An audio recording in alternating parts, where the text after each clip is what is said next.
So hi guys! Andito na naman ako sa mini garden.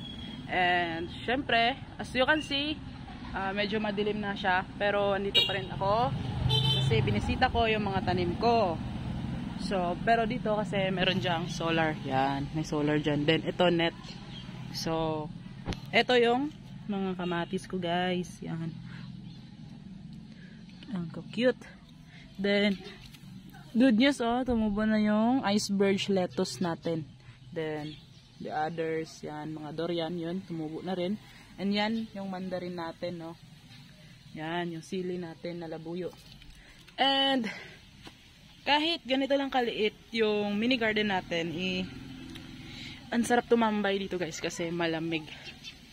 At medyo makakapag-relieve ng stress natin. May peace of mind tayo dito. So, sa inyo, mag-mini garden na lang kayo. Let's go!